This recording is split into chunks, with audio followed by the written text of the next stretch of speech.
Guys, कैसे आप लोग उम्मीद करते अच्छे होंगे। तो भाई लेके आया हूँ रोहित चैन का एक वीडियो जो दुनिया का सबसे ज़्यादा हाइट सिक्योरिटी विल जेल। तो भाई वीडियो का टाइटल यही है और बड़ी स्टेटिंग वीडियो होने वाला है भाई, और हम भी जानेंगे और हमारे साथ आप लोग भी जानेंगे भाई। तो बिना किसी देरी का वीडियो स्टार्ट करते हैं और एंड तक बने रहे वीडियो का। और थोड़ा लंबा वीडियो है भाई, तो हम लोग को सीखने के लिए कुछ मिलेगा भाई, और बड़ी अच्छी वीडियो है भाई। तो हिंदी में वीडियो है, ये तो ऑलरेडी इंग्लिश में है लेकिन हिंदी में इसको कांटेक्ट किया है। तो भाई चलते हैं वीडियो में और बिना किसी देरी का वीडियो स्टार्ट करते हैं और देखते हैं भाई। और क्या बोलते हैं, चैनल को सब्सक्राइब जरूर करना और लाइक्स करना और कमेंट में ज़रूर बताना किसमें रिएक्शन लेके आए। देख रहे हैं वो दुनिया की सबसे स्ट्रिक्ट और सबसे बड़ी जेल है। इस मेगा जेल में 40,000 कैदियों की कैपेसिटी है। यहाँ वो कैदी हैं जिन्हें आप सबसे खतरनाक और अनसेफ इंसान मान सकते हैं। तुमने कितने लोगों की जान ली है? 5, 10, कितने? 50 से ज्यादा। MS-13 और बाकी कई गैंग।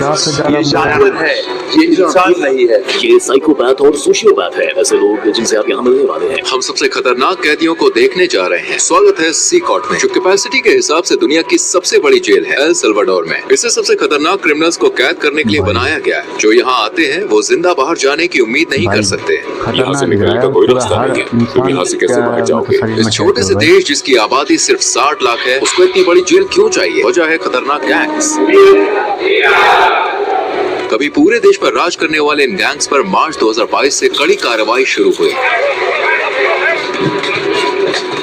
राष्ट्रपति नायाब बुकेले के शासन में सिर्फ 16 महीनों में 70,000 से ज्यादा लोगों को अरेस्ट किया गया। ये देश के एडल्ट पॉपुलेशन का करीब 2% है। बसों ने रात के अंधेरे में एक सख्ती से तैयार किए गए ऑपरेशन में हजारों गैंग के सदस्यों को जंजीरों में बांधकर सी कॉर्ट पहुंचाया। एक के पीछे एक बैठाए, सिर झुकाए, वो एक ही भीड़ की तरह दिख रहे थे। हथियारबंद गार्ड से घिरे होने के कारण उनमें से किसी ने भी आदेशों का विरोध करने की हिम्मत नहीं करी। एक ही दिन में उनकी जिंदगी पूरी तरह से बदल गई। हम यहाँ के सबसे खतरनाक गैंग लीडर का इंटरव्यू भी करेंगे। 10 मिनट। 2022 में बनी ये जेल बहुत बड़ी है। ये जेल जो है ये करीब 410 एकड़ में फैली है दोस्तों। और आपको बता दें इसमें करीब 8 अलग अलग हिस्से हैं। हर 2 हिस्सों को 3 मीटर ऊंची दीवार और नुकीले तारों से घेरा गया है। ये पूरी जगह 9 मीटर ऊंची दीवार और 3 मीटर ऊंची बिजली की तारों वाली फेंस से घिरी हुई है, जिसमें 15,000 वॉट का करंट है। 19 वॉच टावर्स हर हरकत पर नजर रख रहे हैं ताकि कुछ भी छूट न जाए। यहाँ की पूरी डिजाइन सिर्फ भागने से नहीं रोकती, बल्कि भागने के ख्याल को ही मिटा देती है। हेलो, हमारे पास प्रेसिडेंसी से परमिशन है। सोल्जर्स ने हमें रोक लिया। हमें उम्मीद है कि ये आखिरी चेक पॉइंट होगा। सी कॉर्ट के आसपास के 2 किलोमीटर के दायरे में जैमर ने सारे सिग्नल्स ब्लॉक कर दिए हैं, जिससे कम्युनिकेशन बंद हो गया है। जेल की सुरक्षा के लिए 600 से ज्यादा सैनिक सिर्फ बाहरी सुरक्षा पर तैनात हैं। जेल में दाखिल होने से पहले हमें अपनी सारी चीजें यहीं छोड़नी होंगी। हम सिर्फ कैमरा और माइक्रोफोन साथ ले जाएंगे बस। धीरे धीरे पास करो, कैमरे की तरफ देखो। Body scan. मुझे याद नहीं रहा कि मैंने अपनी वेडिंग रिंग उतारी है। इसे वहाँ रखना होगा। ये मशीन कुछ भी छुपने नहीं देती। ये हाई कैपेसिटी एक्सरे स्कैन हड्डियों और अंदरूनी अंगों तक को दिखा देता है। इसे खासतौर पर नए कैदियों की जांच के लिए इस्तेमाल किया जाता है, ताकि कोई भी अपनी बॉडी में ऐसा सामान ना ले जाने की कोशिश करे जो पूरी तरह से प्रतिबंधित है। ये लोग चीजें निगल लेते थे या फिर बजाना और एक इसके जरिए अंदर लाने की कोशिश करते थे। Micro SD card, micro chips और यहाँ तक कि फोन चार्जर भी। एक और गहन बॉडी चेक की गई। अपने जूते उतारो। उन्होंने हमारे सॉक्स को भी अंदर से चेक किया।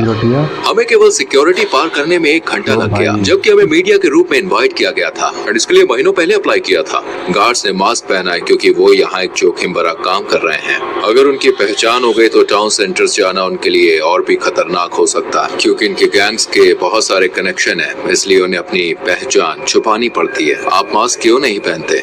मुझे उनसे आमने सामने बात करनी पड़ती है, उनकी आंखों में देखकर। वो पहले से ही जानते हैं कि मैं कौन हूँ। अब हम रजिस्ट्रेशन रूम में हैं। ये जगह सिर्फ कैदियों के लिए है। जब किसी क्रिमिनल को सड़क से पकड़ा जाता है तो उनके पास कोई आईडी नहीं होती और न ही वो अपना असली नाम बताते हैं, इसलिए उनके फिंगरप्रिंट और फोटो लेकर उन्हें सिस्टम में एनरोल किया जाता है। एक बार जब वो सी कॉर्ड का परमानेंट पार्ट बन जाते हैं तो वो अपने परिवार और प्रियजनों से हमेशा के लिए संपर्क खो देते हैं, क्योंकि फैमिली विजिट स्ट्रिक्टली मना है।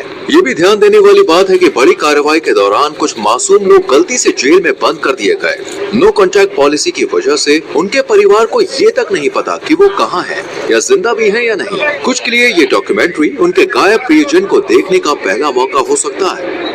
कैदियों के मॉड्यूल्स में जाने से पहले हम जेल के आर्मरी सेक्शन में गए। ये हिस्सा किसी भी संभावित दंगे के मामले में जरूरी है, क्योंकि यहाँ के क्रिमिनल्स दुनिया के सबसे खतरनाक क्रिमिनल्स माने जाते हैं।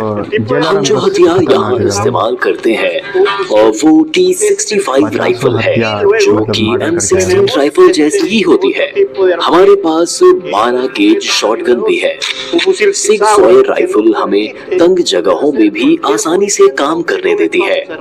जब क्रिमिनल्स को अरेस्ट कर बस में ले जाया जाता है तो उनके मूवमेंट को रोकने और ऑफिसर्स की सुरक्षा के लिए कई तरह की हथकड़ियां और जंजीरें लगाई जाती है। क्या यहाँ पे कभी दंगा हुआ? अभी तक कोई भागने की कोशिश नहीं हुई। यहाँ हमारे पास सबसे खतरनाक क्रिमिनल है। दंगा रोकने वाले गियर में सिर की सुरक्षा, फेस शील्ड, गर्दन की सुरक्षा, एंटी ट्रॉमा वेस्ट, पैरों की सुरक्षा, शिन गार्ड्स और एक शील्ड शामिल है। आमतौर पर जेलों में कैदी हाथ से बने हथियार जैसे चाकू या नुकीले औजार तैयार कर लेते हैं। उनकी पूरी सुरक्षा की जाती है। आप देख सकते हैं उनके पैरों की भी सुरक्षा होती है। क्योंकि जेल बहुत बड़ी है, हमें बस से जाना होगा। अब हम मॉड्यूल एरिया में एंटर कर रहे हैं। देश को सुरक्षित रखने के लिए सी कॉर्ट में 1000 स्टाफ मेंबर्स काम करते हैं। ये लगभग इम्पॉसिबल है, लेकिन बस सोचिए अगर कोई कैदी इस किले नुमा जेल से बाहर निकल भी जाए तो जो छोटे छोटे पत्थर आप देख रहे हैं उन्हें जानबूझकर यहाँ रखा गया है। इन पत्थरों पर चलते ही आवाज होती है जैसे अलार्म बज गया हो। ऐसे में चुपचाप भागना नामुमकिन है। क्या उन्होंने भागने की कोशिश की? नहीं। क्या वो कोशिश कर सकते हैं? मुश्किल है, क्योंकि उन्हें कई सिक्योरिटी रिंग्स पार करने होंगे। सी कॉर्ट को एक अलग अलग जगह पर अपनी पूरी इंफ्रास्ट्रक्चर के साथ बनाया गया है, जिसमें इलेक्ट्रिकल और सीवेज सिस्टम भी शामिल है, ताकि बाहरी रोक टोक ना हो सके। अगर बिजली कट जाए या पानी की सप्लाई रुक जाए तो सिस्टम्स और पावर प्लांट से 1 हफ्ते तक काम कर सकते हैं। मुझे बहुत एक्साइटमेंट हो रही है। अब हम दुनिया के सबसे खतरनाक क्रिमिनल्स के आमने सामने होने वाले हैं। माहौल काफी तनावपूर्ण है। अब हम एक मॉड्यूल के अंदर जा रहे हैं।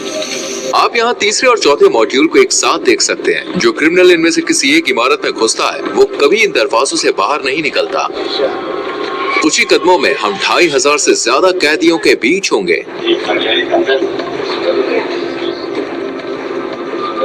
ये ऐसा है जैसे कंट्रोल केओस के बीच कदम रख रहे हैं।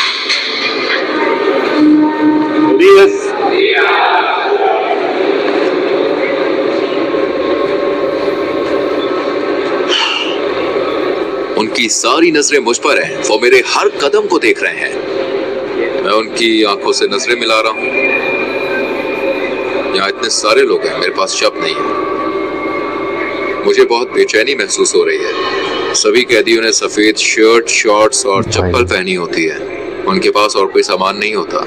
ज्यादातर कैदी मुश्किल से 20-25 साल के होते हैं और गंभीर अपराधों के लिए दोषी ठहराए गए हैं। इतिहास के सबसे कुख्यात क्रिमिनल के पास भी आमतौर पर 20 से 30 पीड़ितों का रिकॉर्ड होता है, लेकिन यहाँ कुछ कैदी सैकड़ों मासूम लोगों की जान लेने के लिए जिम्मेदार हैं। क्या मैं कैदियों से कुछ पूछ सकता हूँ? नहीं, बिल्कुल नहीं। अगर आपके कोई सवाल है तो मैं उनका जवाब दूंगा। अगर वो मुझसे बात करने की कोशिश करें तो आप क्या करेंगे? मैं उन्हें ऐसा करने नहीं दूंगा। वो जानते हैं कि अगर उन्होंने इंस्ट्रक्शंस को फॉलो नहीं किया तो उन्हें सजा मिल सकती है। मुझे जानने की उत्सुकता है कि इन ग्रुप लीडर्स में से किससे मेरा इंटरव्यू होगा। हमें इस पीली लाइन को पार करने की इजाजत नहीं है, क्योंकि ये दुनिया के सबसे खतरनाक इंसानों में से हैं। हमारे और उनके बीच कोई सलाखें नहीं है और हर कोई जानता है कि यहाँ कुछ भी हो सकता है। इस मेगा जेल के 8 मॉड्यूल में से आपको बता दें हर एक में 32 सेल हैं। हर सेल में करीब 80 कैदी होते हैं, लेकिन ये संख्या 150 तक जा सकती है। जेल अभी अपनी पूरी क्षमता पर नहीं है, लेकिन फिर भी हर कैदी के पास केवल 0.5 स्क्वायर मीटर्स की पर्सनल जगह है। कैदियों को ना तो कोई वेंटिलेशन मिलता है और ना ही सेल के बाहर चलने का कोई आंगन। यहाँ हर कैदी को इतनी लंबी सजा दी गई है जिसको आप इमेजिन भी नहीं कर सकते। एक चीज जो नहीं बदलती वो ये है कि ये कैदी कभी भी बाहर नहीं जाएंगे और कभी सूरज की रोशनी नहीं देख पाएंगे। जेल के अंदर बाहर आने जाने की इजाजत केवल स्टाफ और कभी कभी मीडिया को है। ये लोग कभी भी इस बिल्डिंग को नहीं छोड़ेंगे। अगर आप उनके चेहरे को देखें तो उनकी आंखों में खालीपन दिखेगा। इनके पास भविष्य के लिए कोई उम्मीद नहीं है। ये लोग बहुत रोबोटिक लगते हैं। इनकी जिंदगी एकदम बेजान चल रही है।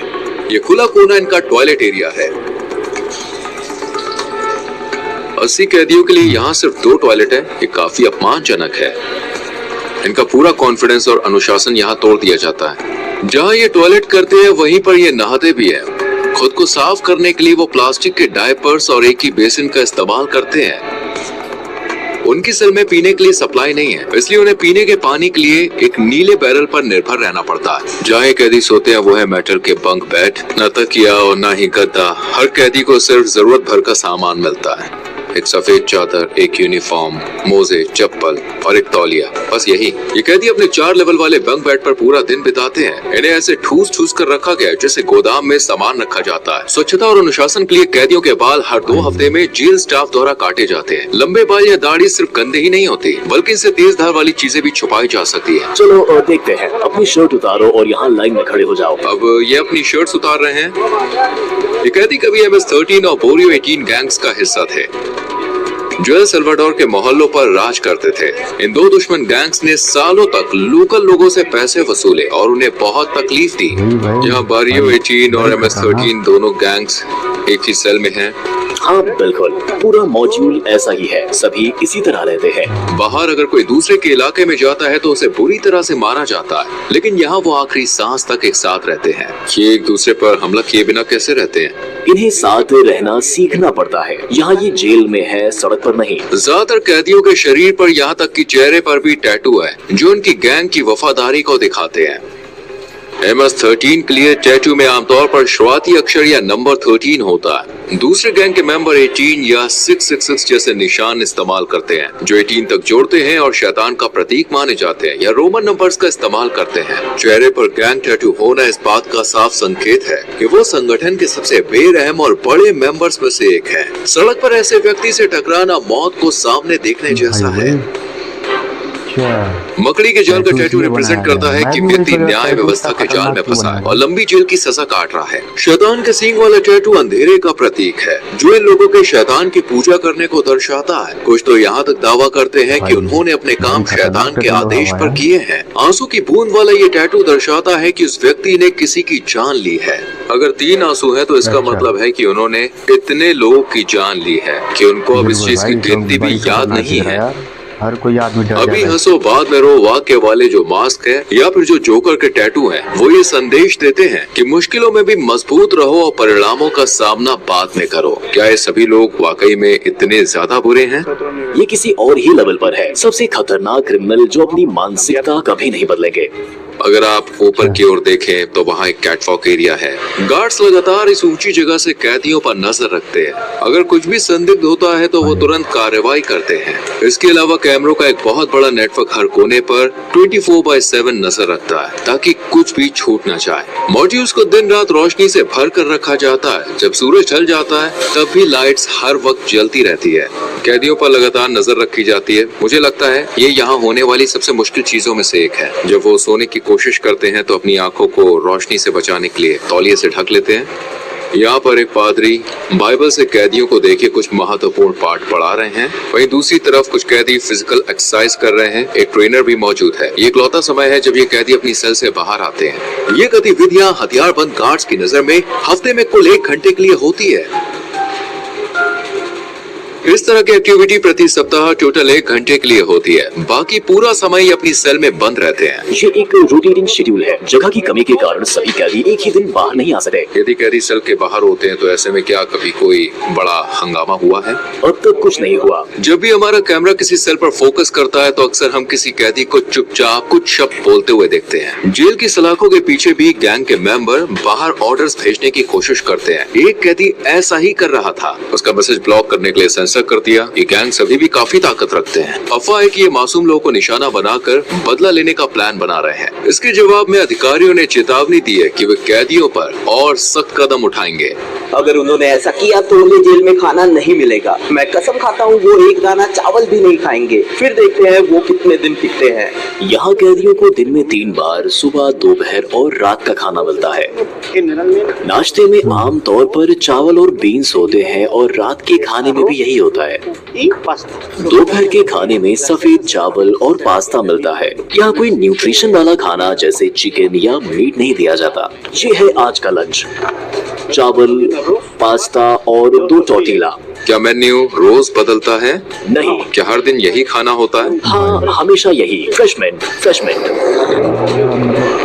ये एक मीठा पेय है, वैसे खुद चखने वाला हूँ। कैदियों को अपने हाथों से खाना खाना पड़ता है और खाने के बाद अपनी प्लेटें साफ करनी होती है। प्रोटीन की कमी वाली इस डाइट के कारण इनमें से कई को न्यूट्रिशन की कमी की समस्या हो सकती है। हम कैदियों के साथ इंटरव्यू शुरू करने से पहले आपको एक ऐसी जगह दिखाना चाहते हैं जो अब तक देखी गई जगहों से भी ज्यादा खौफनाक है। ये है आइसोलेशन सेल एरिया। जब कैदी कानून के मुताबिक कोई नियम तोड़ते हैं तो उन्हें इन आइसोलेशन सेल्स में भेजा जा सकता है। कानून मुझे इन्हें 15 दिनों तक यहाँ रखने की इजाजत देता है। इन सेल्स के दरवाजे पूरी तरह से बंद होते हैं। इस ग्रिड से मैं इन्हें देख सकता हूँ और पहचान सकता हूँ कि अंदर कौन है। यहीं पर हम इन्हें खाना देते हैं और दरवाजा खोलने से पहले हथकड़ी लगाने के लिए इस स्पेस का इस्तेमाल करते हैं। स्वागत है आइसोलेशन सेल में। अगर कोई कैदी मिसबिहेव करता है तो उसे यहीं भेजा जाता है। वो ये नहीं जानता कि कितना समय हो चुका है या उसे और कितनी देर तक यहाँ रहना होगा। दिनों या हफ्तों तक वो इस कंक्रीट के बिस्तर पर सोता है बिना बाहर निकले। वो बाहरी दुनिया से पूरी तरह कटे होते हैं, अकेले केवल अपने ख्यालों के साथ। देखिए यहाँ पर पीने के लिए एक बेसिन है, यहीं से वो पानी लेते हैं और यहीं वे टॉयलेट करते हैं। पीने के पानी का बेसिन और टॉयलेट पास पास है। टॉयलेट हाल ही में इस्तेमाल किया गया है और गंदा दिखता है, जिससे लगता है कि सेल का हाल ही में इस्तेमाल हुआ है। उनके पास रोशनी के लिए इकलौता ये छोटा सा छेद है जिससे मुश्किल से सूरज की रोशनी अंदर आती है। यही छेद ताजी हवा का भी इकलौता साधन है। आपके हिसाब से आइसोलेशन रूम की सबसे मुश्किल बात क्या है? अंदर आप अपने हाथ भी नहीं देख सकते। जब कोई कैदी आइसोलेशन में होता है तो जरूरी है उसके पास पढ़ने को हो जो उसका दिमाग शांत रख सके, लेकिन यहाँ कुछ भी नहीं मिलता। चाहे कोई क्रिमिनल कितना भी कठोर क्यों ना हो, अकेलापन उन्हें तोड़ देता है। ये हमारे यहाँ के क्रिमिनल्स के लिए जरूरी है जो कभी खुद को भगवान मानते थे। ये लोगों का जीना मरना तय करते थे। वे माफी मांग सकते हैं और शायद भगवान उन्हें माफ कर दे, लेकिन यहाँ न्याय होना चाहिए क्योंकि इतने सारे पीड़ितों के लिए वो यही डिजर्व करते हैं। अब हम साइको नाम से मशहूर कैदी का इंटरव्यू लेने जा रहे हैं। उसका 34 साल का क्रिमिनल रिकॉर्ड है और पिछले 25 साल से वो एक संगठन में बड़ी पोस्ट पर रहा है। 10 मिनट। इस कैदी के चारों ओर सुरक्षा सुनिश्चित करने के लिए 12 गार्ड्स भी काफी नहीं है। मास्क उतारो। तुम्हारा नाम क्या है? मेरा नाम मार्विन आर्नेस्टो है। तुम्हारी उम्र कितनी है? मैं 41 साल का हूँ। तुम 41 के नहीं लगते, तुम ज्यादा 35 के लगते हो। ये अच्छी बात है कि तुमने कहा क्योंकि मुझे तो बूढ़ा महसूस होता है। क्या मैं तुम्हारे टैटू देख सकता हूँ? MS-13। तुमने इस क्राइम ऑर्गेनाइजेशन को कब ज्वाइन किया? 2004 में, लेकिन मैंने क्रिमिनल रिकॉर्ड 11 साल की उम्र से शुरू कर दी थी। तुमने पहली बार इस रास्ते पर कैसे कदम रखा? जब किसी के पास सिर्फ माँ होती है और माँ काम पर जाती है तो आप सड़क पर सहारा ढूंढते हो। आप किसी को ढूंढते हो जो आपकी मदद कर सके। मैंने सोचा और मेरी माँ गरीब है, मुझे जूते चाहिए, मुझे कपड़े चाहिए और मैंने चोरी करना शुरू कर दिया। फिर मुझे एक पिता की तरह कोई चाहिए था क्योंकि मैं अपने पिता के साथ बड़ा नहीं हुआ और मैंने गैंग ग्रुप ढूंढ लिया। मैंने हत्या की और एल सल्वाडोर आ गया अपनी जिंदगी बदलने की कोशिश करते हुए, लेकिन यहाँ और गैंग्स थी और मैंने वही करना शुरू कर दिया और मैं फिर पकड़ा गया। मैं हमेशा ऐसा इंसान रहा हूँ जो अपने मन में ठान ली गई चीजों को पूरा करना चाहता था और मैंने वो सब कुछ किया जो मुझे करना था। लेकिन देखो, मैं यहाँ हूँ। शैतान अपने लोगों को ऐसे ही इनाम देता है। क्या सच है कि इस क्राइम ऑर्गेनाइजेशन में शामिल होने के लिए किसी की जान लेनी पड़ती है? हाँ, पहला शिकार शायद तुम्हारे किसी रिश्तेदार का ही होता है। मुझे सच में याद नहीं है कि कितने लोगों की जान ली थी, लेकिन हाँ, क्योंकि तुम्हें अपनी गैंग के लिए इलाका हासिल करना होता है। मैंने अपनी माँ, अपने पिता, अपने बेटे, सब कुछ यहाँ गैंग्स की वजह से खो दिया। मेरा मतलब है मैं यूएसए में अपने परिवार के साथ एक बेहतर जिंदगी जी सकता था, लेकिन तुम जानते हो हमने गलत फैसले लिए। यही इसका नतीजा है। इसलिए मैं युवाओं से कहता हूँ, अरे स्कूल जाओ, अपने माँ और पिता की बात सुनो। वो जिंदगी मत जियो जो हम जी रहे हैं। इससे बाहर निकलने का कोई रास्ता नहीं है। तुमने कितने लोगों की जान ली है? 5 या 10 कितने? नहीं, अगर तुम जेल में मेरे बाद के समय की बात करो तो शायद 50 से ज्यादा। कभी कभी ऐसा करना पड़ता है। वक्त के साथ तुम इतने निर्दयी और पत्थर दिल कैसे बन गए? मैं सच में सवाल का जवाब नहीं दे सकता। सिकोट में रहते हुए अपने परिवार को कभी ना देख पाने के बारे में तुम्हें कैसा लगता है? मुझे बहुत बुरा लगता है क्योंकि मैंने अपने बेटे को आखिरी बार तब देखा था जब वो 5 साल का था और अब वो 21 साल का है। मैं उसे देखना चाहता हूँ, मैं उसे कहना चाहता हूँ, सुनो वो गलतियाँ मत करना जो तुम्हारे पिता ने की। एक बेहतर जिंदगी की तलाश करो। जिन लोगों को तुम्हारे कारण नुकसान हुआ वो भी अपने प्रियजनों को कभी नहीं देख पाएंगे और तुम भी अपने परिवार को नहीं देख सकोगे। किसी को याद करने की भावनाओं से कैसे निपटते हो? मुझे बुरा लगता है कभी कभी, जैसे मैंने बताया, मैं अपने बिस्तर पर लेटता हूँ और बहुत सी चीजों के बारे में सोचता हूँ। कभी कभी मैं रोता हूँ और कहता हूँ तुम्हारे जिंदा रहने की प्रेरणा क्या है? एक दिन अपनी जिंदगी बदलना और भगवान को पाना।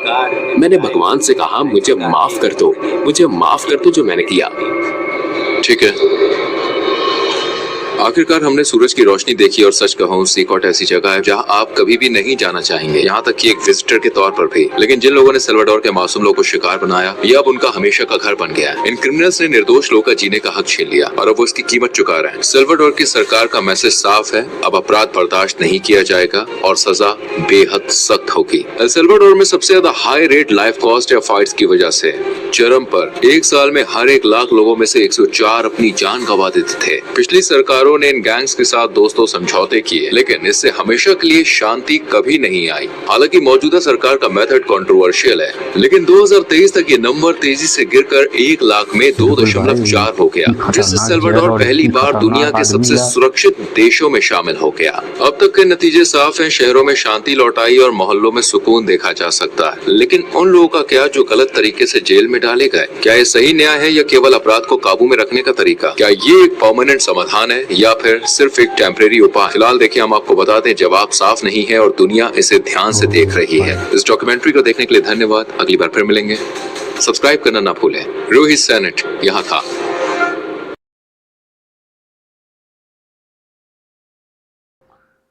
तो भाई ये था वीडियो रोहित चैनल का। बहुत ज़्यादा अच्छा था वीडियो भाई, मेरे को तो बहुत अच्छा लगा भाई और बहुत चीज़ सीखने के लिए मिला भाई। हर